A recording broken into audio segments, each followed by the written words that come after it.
No ar, o nosso penúltimo episódio, o episódio 30 do Assombração. E a seguir, você vai ouvir. Ela sonhou que estava sendo perseguida por um homem velho e deformado. Ela escutou passos do quarto para a cozinha. E eu escutei a campainha tocar e eu fui correndo muito rápido para a área e não tinha ninguém. Eu vi uma grande poça de sangue no meio da área. E no Assombração Notícias, espíritos no Teatro Capitol em Salt Lake. E relato de aparição de coletor de almas no atentado de 11 de setembro.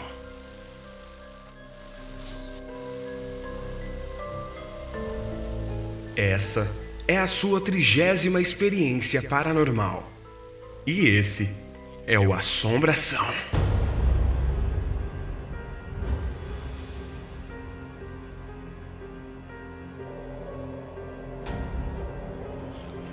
E ela relata que ela viu o rosto desse velho deformado no rosto do Davis. E ela quis sair, ela bateu nele, ela empurrou ele. Espíritos, fantasmas, demônios, outros. O que realmente é a assombração? E a entrevista do nosso episódio 30 do Assombração é com Anderson Gomes, de 28 anos, de Fortaleza, no Ceará, que é estudante de pedagogia. Anderson, esse é o Assombração e a partir de agora, você está no ar. Você entrou em contato com a nossa equipe aqui do Assombração e contou um pouco sobre as suas histórias, as suas experiências paranormais, em específica com a sua tia. Você disse para a nossa equipe que a sua tia era uma pessoa totalmente extrovertida, feliz, e que ela mudou depois que ela começou a se relacionar com o companheiro dela. Você acredita que essa mudança que ela teve foi porque era um relacionamento abusivo ou realmente por questões sobrenaturais, que é aquilo que você falou que você acredita? Isso, não tinha nada abusivo, não. Realmente era um problema bem espiritual, a gente pode falar assim. Mas o que te leva a acreditar que era isso? Por causa dos fatos que ocorreram, né, na vida dela. Tipo, a gente morava do lado da casa dela e a gente via ela como uma pessoa bem alegre, dinâmica, feliz. Eu e os meus irmãos sempre íamos na casa dela, a gente fazia festa de aniversário, a gente assistia filme, a gente se divertia, dormia muitas vezes lá. E depois que ela começou a se relacionar com esse rapaz, depois de um bom tempo a gente viu que o semblante dela começou a mudar. Ela se tornou uma pessoa mais fria, a gente percebia uma onda tenebrosa, podemos dizer assim, na casa. E a gente, de certa forma, deixamos um pouco de frequentar a casa dela, né? E vocês nunca tentaram conversar com ela para descobrir o que estava acontecendo, por que ela estava desse jeito? Não, porque a princípio a gente nem sequer pensava que fosse um problema espiritual. A gente achava que poderia ser as coisas comuns da vida, talvez desemprego ou problema conjugal comum, né? Brigas de casal, coisas assim. A gente nunca imaginou que fosse algo espiritual. Tudo isso aconteceu nos anos 2000. E eu, meu irmão e minha irmã, nós fomos criados pelos nossos avós. Então, na nossa casa era somente nós 5. E meu avô construiu algumas casas, 3 casas do lado, todas encostadas uma na outra. E na casa do lado morava a minha tia e a minha prima. Certo. E isso, bem perto. A gente sempre frequentava a casa uns dos outros, a gente brincava no quintal, todo mundo junto. E a gente não via nada de anormal. Era como aquela velha infância que a gente está acostumado a ver, todo mundo feliz, brincando. E de repente, quando ela conheceu esse rapaz, a gente se dava bem com ele no começo, né? Eu saí muitas vezes com ele, a gente conversava sobre várias coisas.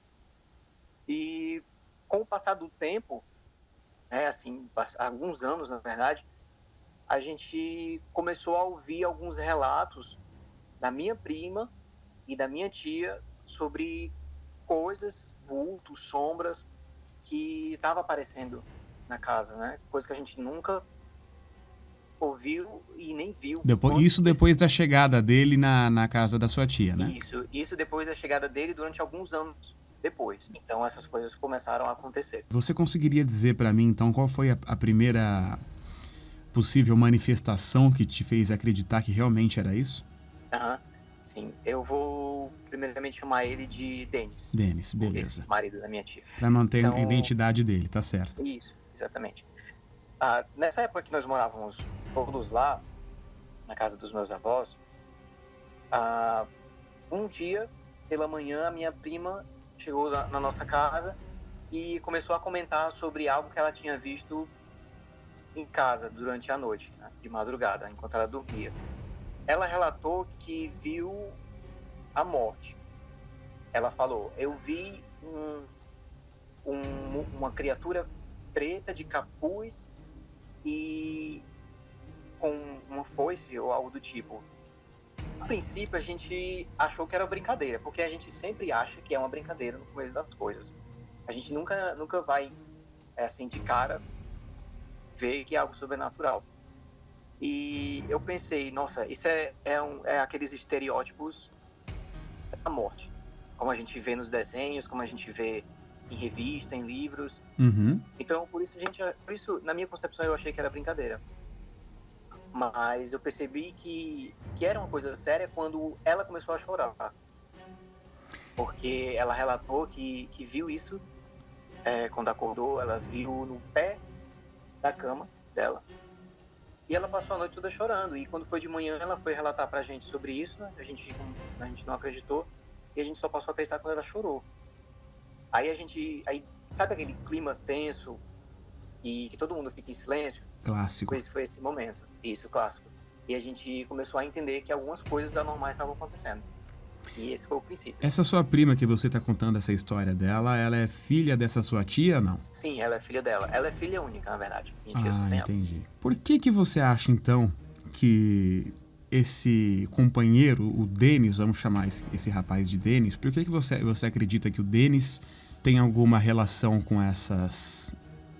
esse clima pesado, essa energia ruim, essas coisas paranormais que começaram a acontecer? Então, depois que a minha prima contou esse relato, muitos outros relatos começaram a aparecer.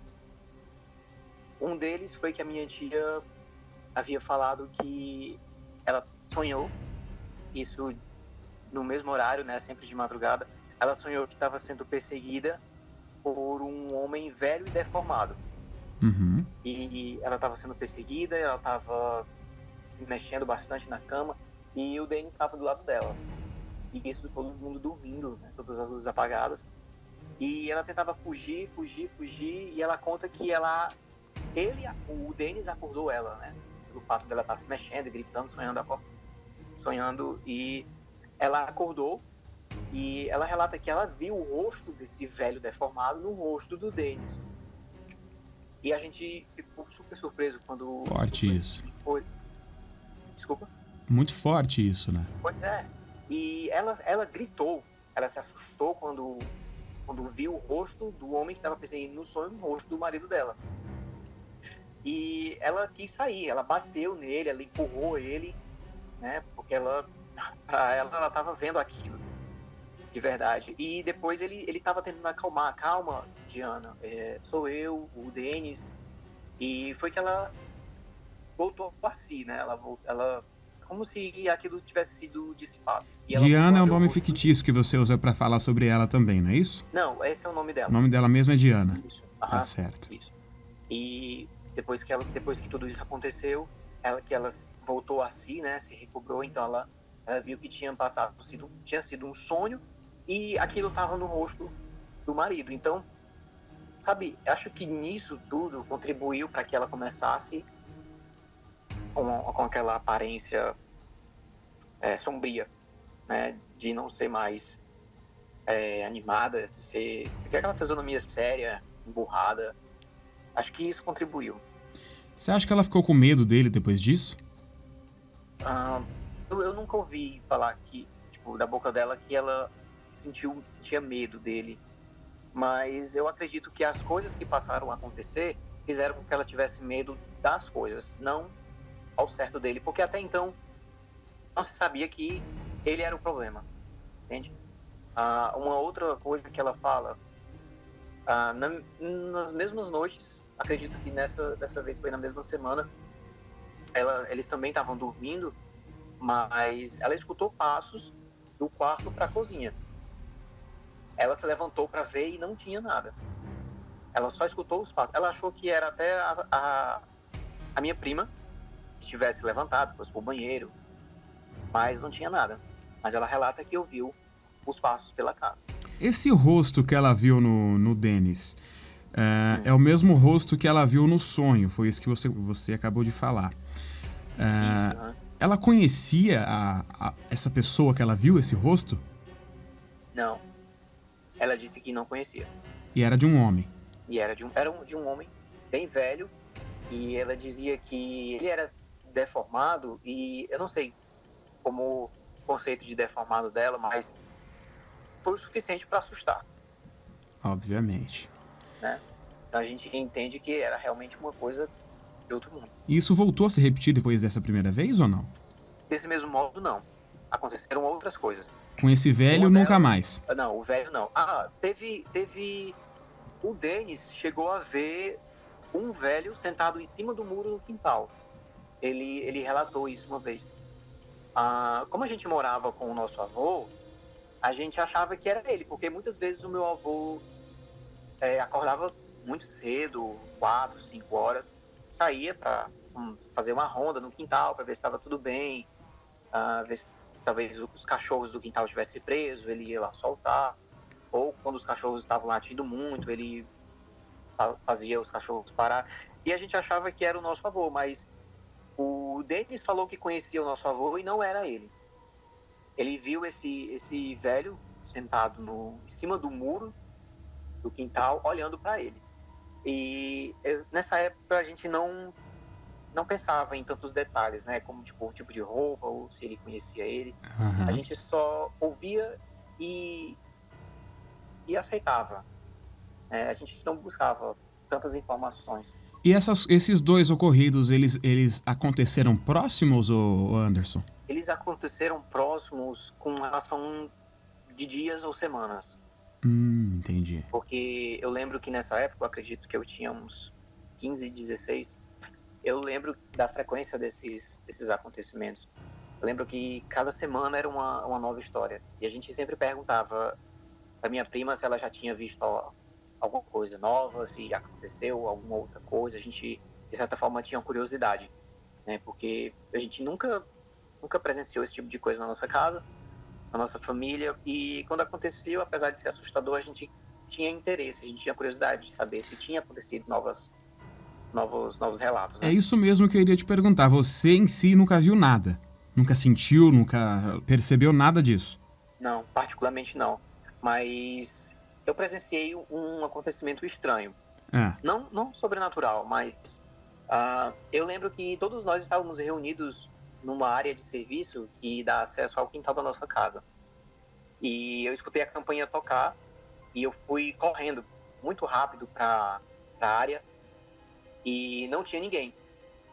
A única coisa que eu encontrei na área foi uma trouxa feita de sacola plástica no meio da área. Eu cheguei no portão, eu olhei esquerda à direita, eu realmente não vi ninguém. Mas eu lembro dessa trouxa. Eu não lembro exatamente o que tinha. Eu acredito que era sal. Não lembro exatamente. Então eu peguei e levei para o meu avô. Mostrei para ele e ele disse: isso aqui é bruxaria. Então a gente pegou e jogou. Tinha um terreno baldio lá em frente à nossa casa. A gente foi lá e jogou fora. Isso. E essa foi a única coisa estranha que eu presenciei. E demorou muito tempo depois disso para o seu avô falecer? Sim, demorou. Meu avô faleceu esse ano. Entendi, é recente. Vai fazer mais ou menos 6 meses. Escuta, e esses espíritos, a morte que a sua prima viu na frente dela, o rosto desse velho desconhecido que a sua tia Diana viu no rosto do Dennis, só os 3 que viam isso, mas ninguém via nada, é isso mesmo? Exato. Só eles 3. Você acredita então que isso poderia ser algo que estava dentro dessa casa que eles moravam? Ou algum trabalho, alguma coisa feita propriamente para eles? Eu tenho certeza que é a segunda opção. Por quê? Aí eu vou te explicar por quê. Vamos lá. Porque a família dele e a minha tia, eles não se davam bem. Certo. E mais tarde, bem mais tarde, a gente descobriu que a família dele, acho que em específico uma tia, mexia com bruxaria. Então a gente... Isso você afirma com certeza, então? A família dele mexia realmente com bruxaria, não é um boato, é real? Não, é real. Uhum. É Você real. sabe ao certo qual seria a religião que eles atuavam? Então, a gente era leigo sobre essas coisas na época. Então, o que a gente ouvia, o que eu sei é o que a gente ouvia na época. Então, eles diziam que era macumba. Certo. Mas a gente sabe que a macumba pode ser como que eu posso explicar? A macumba, na verdade, é um instrumento musical. As pessoas chamam de macumba qualquer ritual ou religião africana que mexe com energias ocultas, enfim, com magia negra, essas coisas todas aí. Então, provavelmente deveria ser alguma dessas religiões que as pessoas chamavam de macumba, né? Exatamente. Então, a gente não sabe o certo. Como eu expliquei, a gente era leigo na época sobre a questão de religião e tudo. Então, os boatos... se fulano fez bruxaria porque fulano é da macumba, ou banda, ou coisa do tipo, sabe? Então era isso que a gente escutava. Até porque tinham parentes, mesmo a família dele não se dando bem com minha tia, havia alguns parentes, que você pode contar na mão, que tinham amizades com a minha tia. Então eles chegavam a comentar essas coisas, né? Eu lembro que tinha alguns deles que frequentavam igrejas evangélicas que também eram contra o comportamento da tia do Denis com relação a isso, né? Então esses eram os boatos que a gente ouvia, mas a gente entendia que realmente eles faziam esse tipo de coisa. Então, de toda a família, a tia do Denis é que era a principal, que encabeçava isso tudo? Era, exato. E o que foi que realmente eles fizeram? Mas com relação a que exatamente? A esses rituais, a algum tipo de macumba que eles fizeram, que essa tia fez especificamente. O que foi que ela fez e o que foi que isso surtiu de efeito com os três? O que ela fez exatamente, a gente supõe que seja somente a trouxa de plástico, né? Com sal grosso. Eu falei pra você. Isso, com sal grosso. Mas a gente fica naquela incógnita, porque eles moravam do lado. Então, se fosse para eles, deveria estar na casa deles. E se você recebeu, seria para você. Exato. Mas eu também não tive nenhum problema com isso. Então, provavelmente pode ser que tenha sido outra coisa. Exato. A gente entende que seria ela, a gente acha que seria ela, na verdade, porque só por causa dos comentários. Que a família dela vinha e falava. Acredito que a minha tia também tinha citado por cima sobre o passado do Denis, mas eu não me recordo de nada. Até porque o passado do Denis, até para ela, era uma incógnita. Ela chegou a conhecer ele, mas a gente pode ter melhores amigos, Levi, mas a gente também não sabe o passado que essas pessoas tiveram, né? Exatamente. Todo mundo tem aqueles segredos e tudo, e o Denis era assim. A gente conheceu o Denis como aquele cara que se juntou com a minha tia e morava com ela, e era legal, mas a gente não sabia do passado dele. E o passado dele, vocês conseguiram saber depois? Não. Pra falar a verdade, depois dos anos, acredito que seja em 2008 ou 2006, por aí, o Denis veio falecer. Ele faleceu? Ele teve uma doença que fez com que ele se degenerasse aos poucos.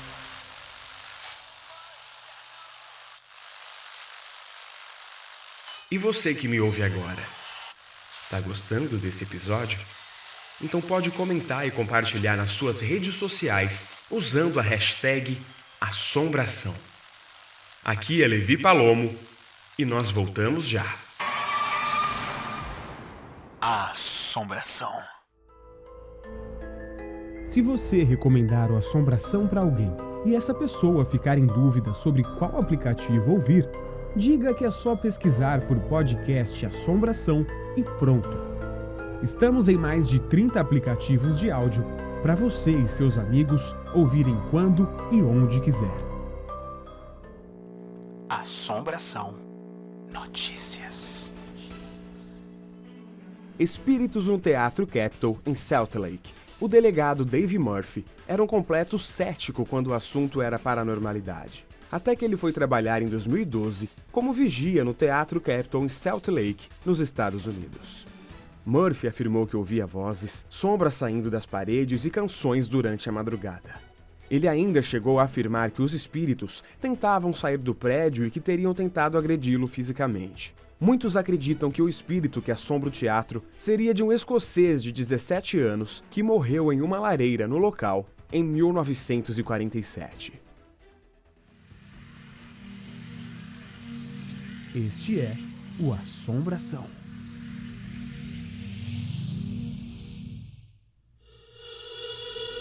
E para você que não tem espaço suficiente no seu celular para baixar os aplicativos de podcast e ouvir o Assombração, saiba que nós temos um canal no YouTube com todos os nossos episódios disponíveis para você ouvir quando e onde quiser, esporadicamente com conteúdos exclusivos. Então é só abrir o YouTube e pesquisar Assombração com Levi Palomo ou podcast Assombração e se inscrever no canal. E não se esqueça de avisar os seus amigos. O Assombração tem novos episódios a cada 15 dias, às sextas.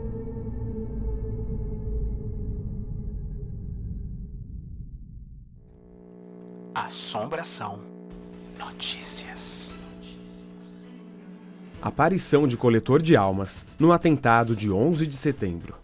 Frank Marra foi um dos policiais encarregados de examinar os escombros das torres do World Trade Center em setembro de 2001.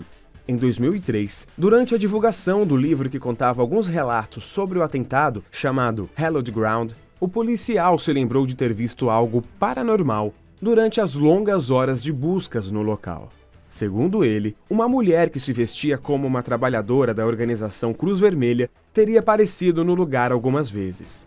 Ela sempre aparecia a cerca de 50 metros, mas desaparecia logo em seguida, em questão de segundos. Você facilmente via que era uma pessoa. A mulher, segundo Marra, era vista sempre segurando uma bandeja de sanduíches, assim como faziam os trabalhadores da organização durante a Segunda Guerra Mundial. Mais tarde, Frank disse que um médium teria lhe explicado o que ele e os outros policiais viram durante a missão. Seria um coletor de almas. Um espírito que guia os outros espíritos para a vida após a morte. Você está ouvindo Assombração.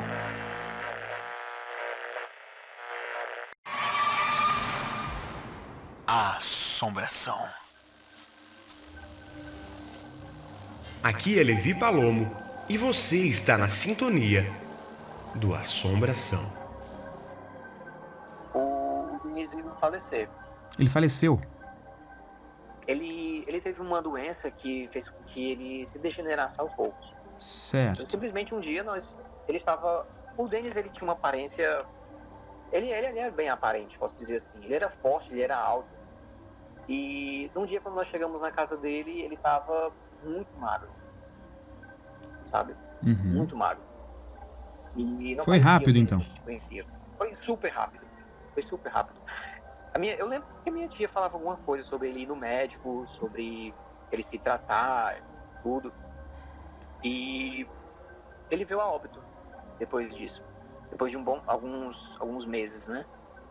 E pra você ter ideia, tudo isso sumiu. Isso nunca mais voltou a acontecer. Até os dias de hoje, que a gente saiu da casa do nosso avô, que a gente trabalha, a gente constituiu família, a gente se mudou. Isso nunca voltou a acontecer na casa da minha tia. Então bastou ele morrer para tudo isso acabar e se resolver para nunca mais acontecer. Talvez, o que me vem em mente agora é que o que poderia responder a esses fenômenos, essas aparições todas que aconteceram na casa da sua tia Diana, poderia ser que vieram para buscar o Denis. Pode ser que seja isso, pode ser que não. Pode ser que a gente seja muito louco em pensar isso. Mas pode acontecer, né? Pode sim. Isso na verdade, que você falou, é exatamente o que ela fala. Ela acredita nisso também, né? É a concepção dela também. Ela acredita nisso. Mas olha, tem uma incoerência nessa história. Porque assim, se a família dele mexia com magia negra, fazia essa tal, entre aspas, macumba, essas coisas todas, esses rituais aí, não teria porquê, no caso a morte, que seria algo ruim, na nossa visão, acontecer com ele, né? É isso que fica estranho. De incógnita que fica no ar. Uhum. Eu lembro daquele passado como... Assim, foi um passado ótimo, com os meus primos, com meus irmãos, mas esse arquivo, posso dizer assim, do passado, ainda é uma nuvem, um nevoeiro, sabe? Porque aquilo aconteceu, mas a gente simplesmente viveu, mas não procurou a fundo certas coisas. Então, acredito que por isso a gente não tem tanta informação como a gente gostaria de ter sobre aquela época.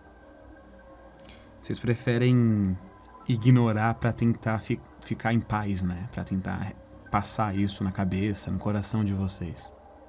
Particularmente, dificilmente a gente fala sobre isso. Dificilmente mesmo. É um assunto que incomoda na família? Não que incomoda, mas foi triste, de certa forma. E a minha tia, foi para ela uma superação. Porque eu lembro que ela teve que cuidar dele até ele falecer, né? E teve que passar por tudo isso. Então, quando ele faleceu, ela mudou de vida. Ela voltou a ser a Diana que ela sempre foi. E ela continua bem até hoje? Sim, ela continua bem. Ainda morando no mesmo lugar. Uhum. Também. Junto com a filha dela, né? Sua prima? Junto com a filha dela, isso. E tem algo que eu deixei escapar, que eu não relatei, que foram desses acontecimentos. Ela me relatou sobre os vultos. Ela tinha vultos na casa também. E esses vultos, eles passavam da sala para a cozinha. Desculpa, para a sala, da sala para o quarto. Certo. E quando ela estava no quarto, a gente sabe que uma sombra como a nossa, ela passa por uma parede para chegar na outra, né? Uhum.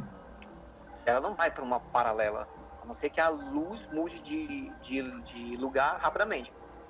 E a minha tia via essas sombras, passavam da sala para o quarto e do quarto numa parede para outra. Mas essas sombras seguiam ela ou ela via essas sombras sem ter ninguém próximo a ela? Isso, ela via as sombras sem ter ninguém, somente ela. Isso realmente é um pouco estranho. Essa sombra pulava de uma parede para outra. Pulava? Não é uma sombra pulava. Ela via esses saltos, esses pulos? Paralela a ela. Sim. Caramba. Ela via. E ia sempre pro quarto da casa dela, é isso? Nunca ia para algum outro lugar? Quarto. Sempre pro quarto. E o Denis ficava mais no quarto? Ou não? Ele ficava mais no quarto.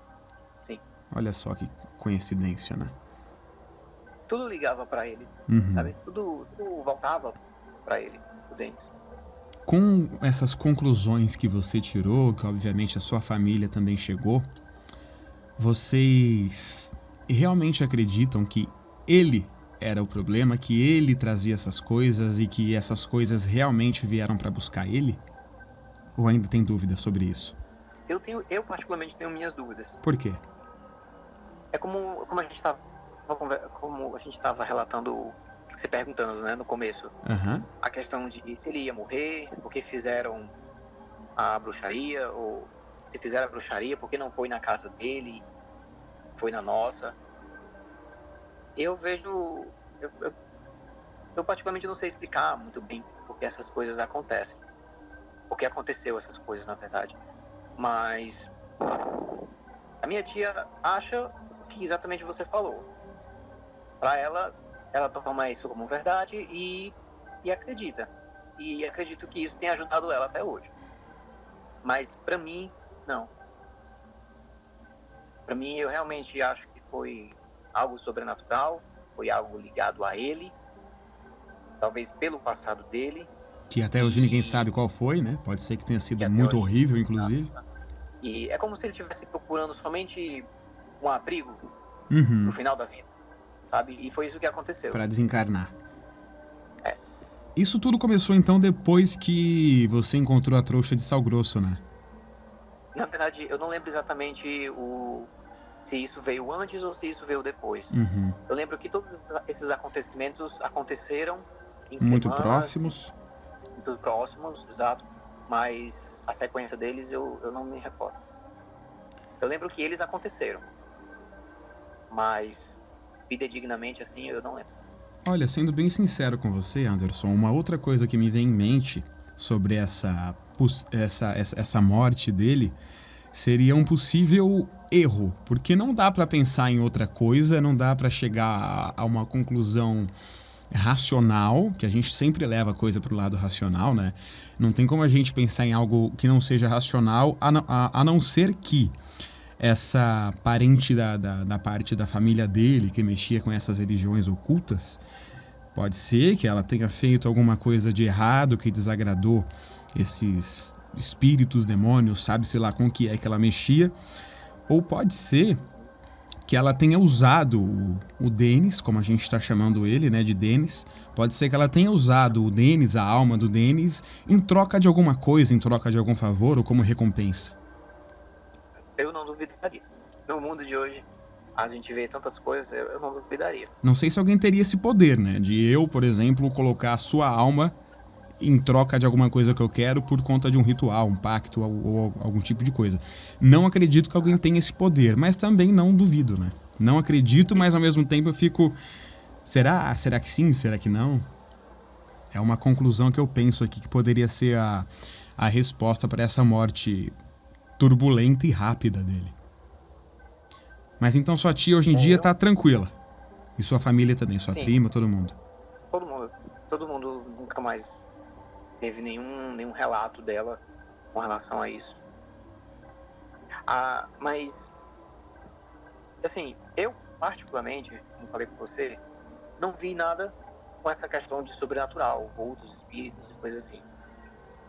Eu presenciei um outro episódio, mas isso já foi bem distante da morte do Denis, que eu acredito que não tem ligação. Mas também é a mesma questão que fica no ar. O que foi que aconteceu aqui? Sabe? Era simplesmente... Isso já foi na nossa casa. Certo. A casa do lado da casa deles, inclusive. Isso, aham. Eu acordei de manhã, eu tava indo pro trabalho, acordei super cedo, 5 horas da manhã, e saí, cozinha. Da cozinha eu fui para abrir o portão para a área de serviço, para buscar uma toalha.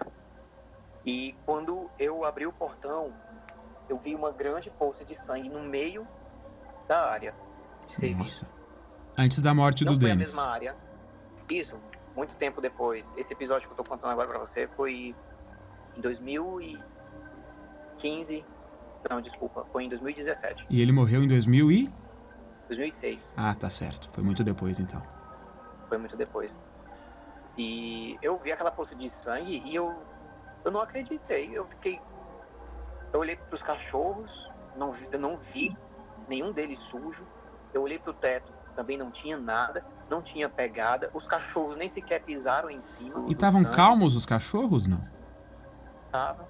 Porque normalmente, né, quando algo desse tipo acontece, quando algo sobrenatural acontece e ainda tá lá, o cachorro fica louco. Fica, exatamente. E naquela noite, o meu quarto é próximo da cozinha, que fica próximo da área de serviço onde os cachorros ficam, e dá acesso para o quintal. E não vi nada de anormal. Mas quando eu levantei, que eu vi aquilo, eu não fiquei para poder especular ou pegar a amostra para fazer alguma coisa, porque eu tinha horário.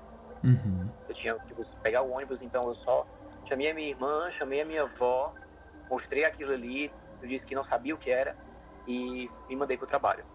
Não fiquei para investigar nada. E elas não conseguiram descobrir nada depois? Elas também não descobriram nada. Minha irmã, ela me contou que ela fez a limpeza do lugar. Ela disse que era um sangue muito grosso. Muito grosso. Agora, diferente do sangue humano, inclusive. Isso. Agora, se alguém foi lá ou fez esse tipo de coisa, derramou aquilo ali, ou se é de animal ou de gente, a gente não sabe. Mas que foi super estranho, foi. Você chegou a pensar que isso poderia ser a consumação da morte dele? Anos Não. depois, mesmo anos depois, né? Não, porque eu acredito que não tenha ligação, justamente pelo tempo, né? Uhum. E porque o Denis nunca ia na nossa casa. Ele nunca ia lá. Eu acredito que tenha sido só maldade de algum vândalo que foi lá e fez isso para que parecesse sobrenatural. Essa é a minha opção. Anderson, qual o seu maior medo? Meu maior medo? Isso. Meu maior medo é perder quem eu amo. Minha esposa e filho. Isso é uma coisa que te assusta, então? A morte te assusta? Não a morte em si. Ela me assusta. Mas o fato de ficar sozinho, sem eles, me assusta. Eu não gosto de pensar. E no caso de que fosse a sua própria morte, isso te assustaria de alguma forma? Sabe que eu estava pensando isso hoje? Sim. Hoje de tarde eu estava pensando isso. E o que foi que você chegou à conclusão? Então, eu tenho princípios. Eu sou membro da Igreja de Jesus Cristo dos Santos dos Últimos Dias. E lá eu aprendi princípios que estruturaram a minha concepção sobre isso. Eu acredito que quando você morre, você realmente vai se separar do seu corpo, o seu espírito vai estar lá. E o que você vai fazer? Você vai observar tudo aquilo e vai ver que você não tem mais o seu corpo.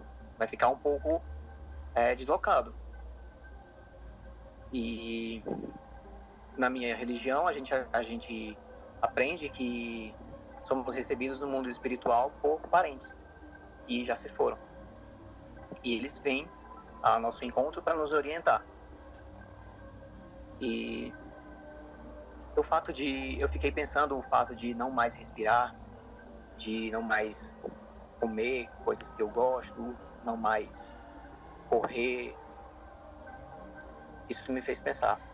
Mas não na morte, o fato de morrer, ou eu não sei se eu estou explicando corretamente. Tá sim, tá maravilhoso, inclusive. Então, não é o medo da morte em si, de morrer. Eu não tenho medo de morrer. Na verdade, eu até me sinto preparado. Se acontecer nesse momento, eu sei que eu estarei preparado. Seu medo, então, não é morrer, é não viver. Isso. Especificamente. Anderson, faltou alguma coisa nessa sua história da sua tia e do Denis? Faltou alguma pergunta para eu te fazer ou alguma coisa que você queria falar que você esqueceu de falar durante a nossa entrevista? Não. Acho que foram todas as coisas que aconteceram, eu consegui te passar. Então agora, para encerrar, como já de costume em todas as nossas entrevistas aqui do Assombração, eu vou te fazer a última pergunta, que é a última pergunta padrão para todos os nossos entrevistados. Anderson, na sua opinião, os espíritos, assombrações ou qualquer que seja o nome, são pessoas que já morreram e que voltam para assombrar, para contar algum recado, alguma coisa do tipo, ou são demônios? De acordo com as coisas que eu aprendi, Levi, são os dois. Porque eu aprendi que antes de virmos para essa terra, nós vivíamos como espíritos numa vida pré-mortal. Habitávamos com Deus e com Jesus Cristo. Vimos essa terra, ganhamos um corpo, passamos por provações, buscamos aprender todas as coisas necessárias e vai vir a morte, de qualquer jeito. A morte é a separação do corpo e do espírito. É inevitável. E é inevitável. Todos nós vamos ter que passar, seja animais, plantas. E do outro lado, no mundo espiritual, como eu falei, vai vir essas pessoas nos recepcionar e também vai ter pessoas que tiveram mau índoles aqui nessa vida que também vão levar para o outro lado, sabe? E elas vão acompanhar todas aquelas pessoas, inclusive o inimigo, como a gente chama, Lúcifer, que fez todas as coisas erradas, que não tem capacidade de se arrepender, por isso a gente entende que ele é tão mau, e essas pessoas acabam seguindo e fazendo esse tipo de coisas aqui, sabe? Lógico que não são todas as pessoas. A gente vai encontrar relatos de pessoas que encontraram seus entes queridos e que vieram para avisar, vieram para consolar, vieram para orientar, vieram para dizer que estão bem do outro lado, que não precisa sofrer. Mas também a gente vai ter relatos de outras pessoas que são completamente contrários. Então eu acredito sim que são os dois. Curioso, você é uma das únicas pessoas até hoje, no nosso episódio 30 aqui do Assombração, que acredita nesses dois lados. A grande maioria das pessoas que responde essa pergunta ou é um ou é outro. É difícil pensar nesse meio termo, né? Maravilha, então. Esse foi o Anderson Gomes, de 28 anos, de Fortaleza, no Ceará, que é estudante de pedagogia. Anderson, muito obrigado pela sua entrevista, viu? Eu que agradeço pela oportunidade. Acho que a minha tia vai gostar. Ela ficou ansiosa para que eu compartilhasse a história dela. Tá certo, então. Valeu, obrigado.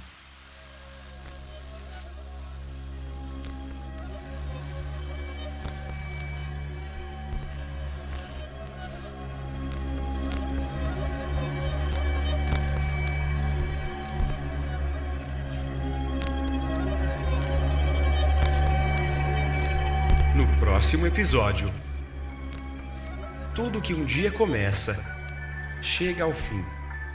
E você vai ouvir um super episódio do nosso podcast. Senhoras e senhores, esse foi o episódio 30. Meu nome é Levi Palomo e eu te espero no próximo episódio do Assombração.